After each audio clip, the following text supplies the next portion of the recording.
go. Alrighty. Good evening for anyone who is watching or who will be watching the edits of this live stream presentation later on. Today, I just wanted to do a quick presentation on this new book that I made, which is really exciting. I think it'll be a great resource for anyone who wants to learn more about Islam, the historic, Quranic, Hadith-based, and Tafsir-based beliefs of Muslims since the earliest times of Islam, which of course is the most important. After all, it's not about what certain imams teach Muslims. It's not about what modern Western liberalized academics teach about Islam. What matters most about Islam is what Islam teaches about Islam. And so that's what we'll be going over in this live stream. Well, what does Islam teach about Islam? That's what this book right here is all about. My book on Amazon as we speak, and currently, by the way, rated really highly on the Islamic part of Amazon, is What Should a Muslim Believe? A field guide to core teachings and moral questions, a practical handbook on Islamic beliefs from the Quran, Hadith, and history. So, what does the Quran teach? What does this book teach? And more importantly, why should you get it? Well, first of all, Islam teaches a great deal of things on a great deal of things. It teaches so much that can be said about Allah, the nature of God, about Muhammad, about Jesus, about child marriage, and marriage more broadly. As a matter of fact, the Quran teaches so much that it might be worth it just to check and see some of the topics that are covered in it. For instance, what does the Quran say about Allah, about Jesus, about non-Muslims and apostates? What does Islam say about marriage, about men and women and their roles and their values? What does Islam say about heaven and hell? What does Islam say about shirk and jihad? Islam has a lot to say. So, I think it's worth it that we start considering what Islam actually has to say about these various topics. Let's consider it. In this book, What Should a Muslim Believe? You have a chance to have these wonderful 11 chapters. 11 chapters, 10 if you include just the chapters themselves, and then 11 if you include the conclusion at the end of it. In these chapters, you get to see what the Quran, the Hadiths, the Tafsir, and Islamic history broadly tell you about the nature of Allah, for instance, in the first chapter. What does Islam say about Allah? What does Islam say about Muhammad? What does Islam say about Jesus? What does it say about the Bible? If anyone wants to learn the Islamic dilemma, that's a good chapter to go to. What does Islam say about men and women, husbands and wives? About child marriage, slavery, non-Muslims and ex-Muslims, shirk and jihad, heaven and hell? What does Islam say? Again, many times you might hear from various individuals in more Western liberalized and secularized settings that Islam is a religion of peace. Islam is a religion in which Muhammad was the first feminist, in which he was calling for the abandonment of slavery and was an anti-racist, and all of these other weird liberal leftist talking points that somehow find a way to make themselves into Islamic theological dialogue, but it's just not true. It's not. So, what can you learn? You can learn what Islam says and what it has been saying since its inception about all of these topics. You get to learn how the Islamic conception of Allah is often different from how many Muslims themselves think about Allah, because Islamic teachings might differ significantly from the Quran itself, which is quite ironic and leads to a lot of issues about epistemology, how you come to know things to be true in Islam. It also teaches different things about Jesus than most Muslims come to agree or believe, or about the Bible and Christians. What does Islam say about the Bible if you just look at Islamic sources? All of this and more can be found in the book. So I thought it might be worth it to give all of you a small introduction into what this book is like and what it's all about. So the book is written with, at least at first, a significantly more neutral tone, and that becomes a bit more diverse as it's going on. So, as we're going through, you'll have a chance to see our introduction. If you're reading this, mashallah, congratulations. Whether you're a young Muslim student eager to strengthen your deen or a curious Christian finally ready to learn what Muslims really believe, welcome. You've just made the best decision since the Hijrah. In a world full of misinformation from Twitter ex Muslims to Christian YouTubers with lighting worse than their theology, mine included, you now hold in your hands the answer to everything. This is your field guide to Islamic moral teaching, compiled straight from the Quran, Sahih and Hassan Hadith, the respected Tafsir scholars, and select highlights from Islamic histories. And don't worry, we chose to make sure it's only the spiritually edifying parts and not the parts that are significantly more polemic. No more Googling what age was Aisha or what is the difference between a Sahih and a weak Hadith.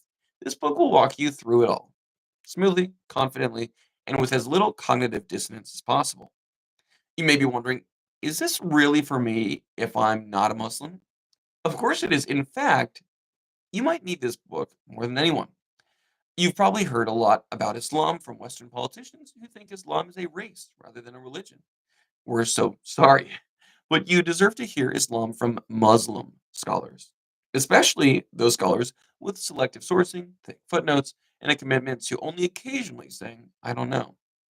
So read this book with an open heart and maybe a strong cup of tea. Be humble, only God is all knowing, and the rest of us are just doing our best with contradictory narrations, late canonization, and 1400 years of ijma, consensus, that mostly depends on who you ask. So, with that being said, what will this book be covering? Well, you probably should know what the Quran is first. What is the Quran, and what are the Hadiths? The Quran, in Muslim thought, is the uncreated eternal speech of Allah, sent down to the heart of the Prophet Muhammad, according to Surah Ash-Shura. That's right. So yeah, the Quran in Muslim thought is the uncreated eternal speech of Allah, sent down to the Prophet of Islam, Prophet Muhammad, in Surah 26, verses 192 to 195, and preserved without error, variation, or footnotes, for the most part, at least according to Islam.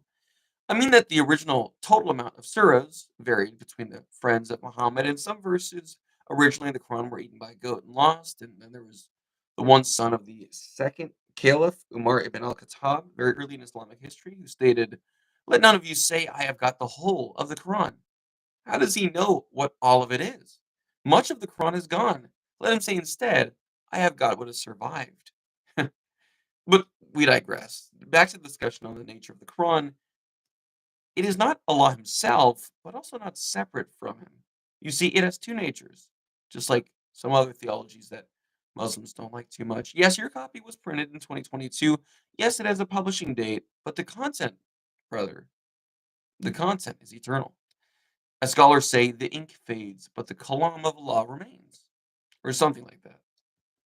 Also, don't worry about those 7 different Quran readings you've heard about. Yes, in Sahih al-Bukhari 4991, the Prophet says the Quran was revealed in 7 aruf. And yes, scholars have disagreed for centuries on what that even means. But don't let that nuance disturb your faith. Just remember, one Quran, one Islam, 7 readings, 10 qira'at, 1,000 reciters, all the same, trust us. Now onto the Hadith. The Hadith are the sayings, doings, nods, and eyebrow raises from the Prophet Muhammad and his life. They're essential for knowing how to pray, how to fast, how to conduct warfare, and how long a man should grow his beard. Answer: long enough to stroke during a scholarly disagreement, of course. As the Quran says, whoever obeys the messenger has obeyed Allah. So if you want to obey Allah, you better obey the Prophet. Since the Quran doesn't include everything he said and did, you'll need the Hadith.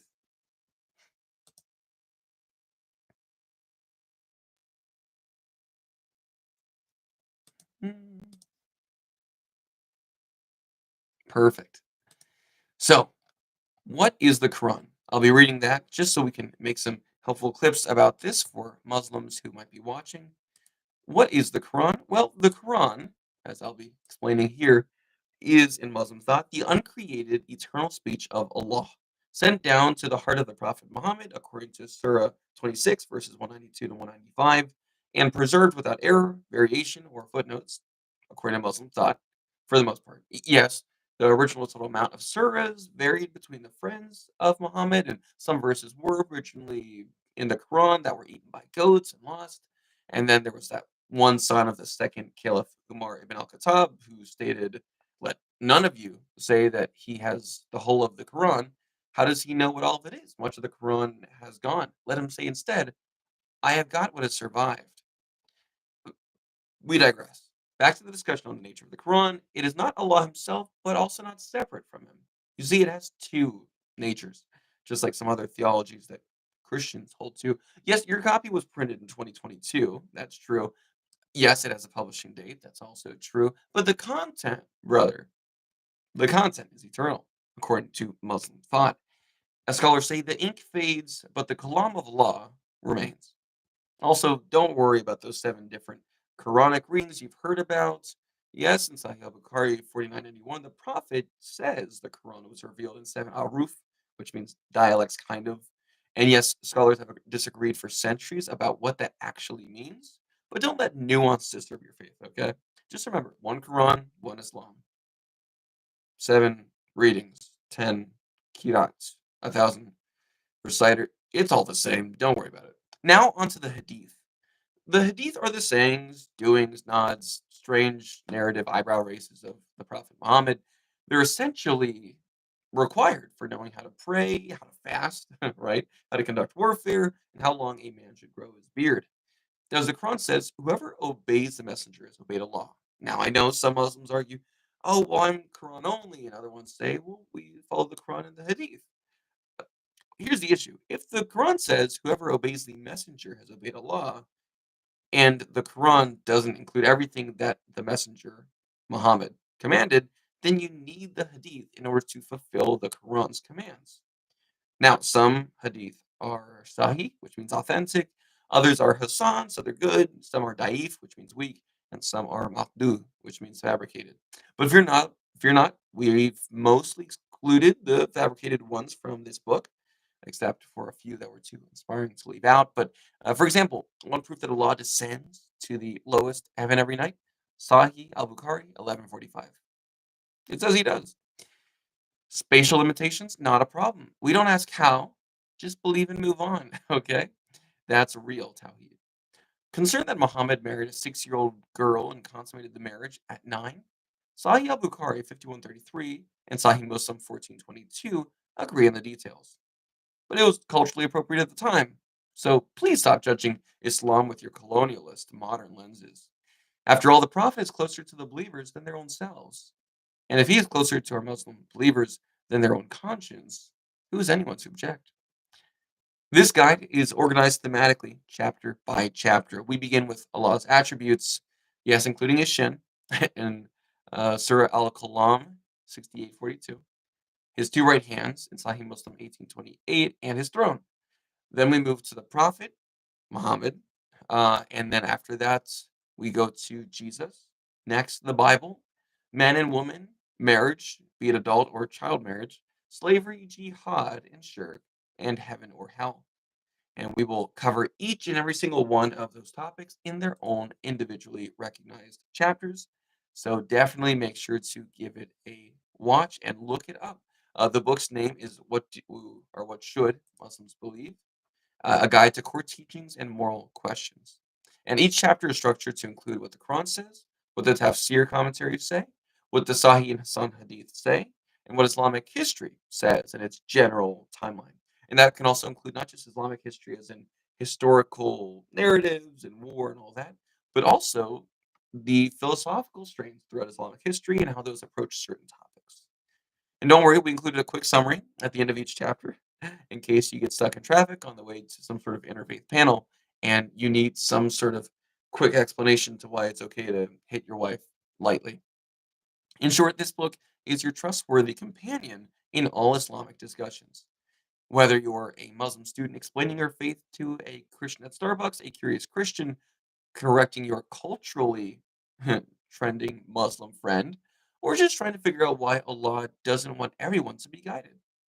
So grab your miswak, turn off your notifications, and dive into 1400 years of tradition, transmission, and theological tap dancing. You'll laugh, you'll cry, and most importantly, you'll memorize a few Quran verses that can be quoted to win any debate.